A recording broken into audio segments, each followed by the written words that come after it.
Soy Fernando Pardo Hernández y esta es mi línea del tiempo, un autorreconocimiento de mi identidad cultural y una reflexión sobre mi actuar en la educación intercultural. Bienvenidos. La tarea, 1979, tenía 9 años. La profe nos dejó la tarea de hablar con nuestros padres sobre su lugar de origen. Mi papá me comentó que era de Quetame, un pueblo de Cundinamarca. Me dijo que mi abuela tenía un puesto de comida en la plaza de mercado. Mi mamá me contó que era de Capitanejo, un pueblo de Santander. Me dijo que sus padres se habían separado y que ella había quedado al cuidado de su madrastra y su papá. Me comentaba que le tocaba hacer los oficios de la finca y atender a los trabajadores, lo cual era un trabajo muy duro, por lo que tomó la decisión de irse de la casa cuando tenía 12 años. Al escuchar estos relatos por primera vez, sentí que estaba conectado con otros pueblos, con otras personas, con otros relatos, que hacía parte de algo más grande y que el machismo y el maltrato infantil formaban parte de mi historia. El patito discotequero, 1981, tenía 11 años.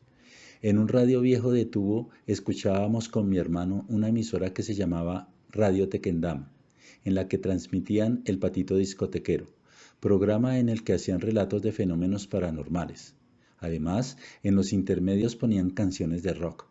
Durante algunos años escuchamos este programa que determinó mi gusto por el rock y la creencia de que existían ovnis y fantasmas. Los seminaristas, 1985, tenía 15 años. Por esta época se estaba construyendo la iglesia del barrio Bachué y llegaron unos seminaristas que iban por las cuadras dando charlas y haciendo actividades con la comunidad y los jóvenes. En una de esas reuniones, uno de los seminaristas nos puso a escuchar a Facundo Cabral, y esto sí que me movió el piso. Realmente me conmovió y amplió mi espectro musical, además de hacer que asumiera una postura más crítica y filosófica ante la vida.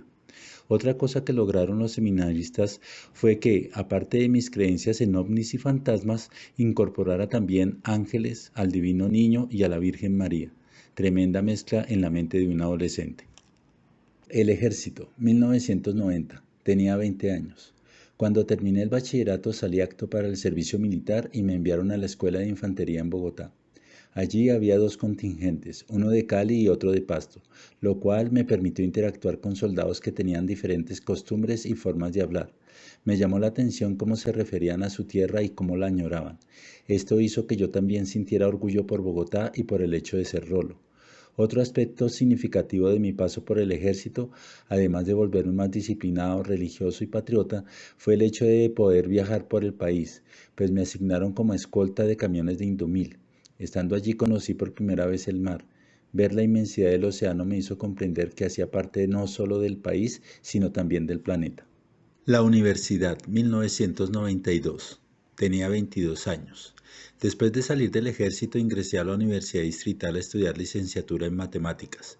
Esto supuso un cambio radical en mi forma de ver el mundo. Dejé de creer en ovnis y en fantasmas y empecé a cuestionar mis convicciones religiosas. La música protesta y el movimiento estudiantil de la época definieron mi forma de pensar, vestir y hablar. Mi matrimonio, 2003. Tenía 33 años. Conocí a mi esposa trabajando en un colegio. Me impresionó mucho que fuera costeña, pues había perdido completamente el acento. Parecía bogotana. Para nuestro matrimonio llegaron mi suegra y algunos familiares con el vestido de novia, comida y regalos.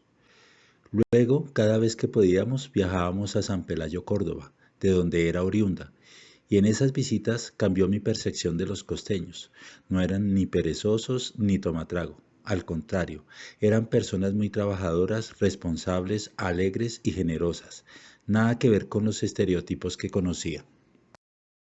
Actualmente me desempeño como profesor de matemáticas en un colegio oficial en Bogotá y considero que siempre he asumido un enfoque asimilacionista en el aula, desarrollando procesos que tienden a homogeneizar y a desconocer un poco la diversidad.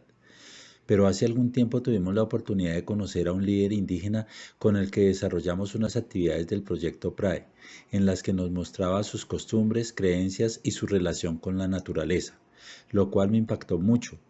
Creo que uno de los retos es seguir fomentando este tipo de actividades y articularlas con el currículo, además de implementar estrategias que promuevan la inclusión y la interculturalidad en el aula.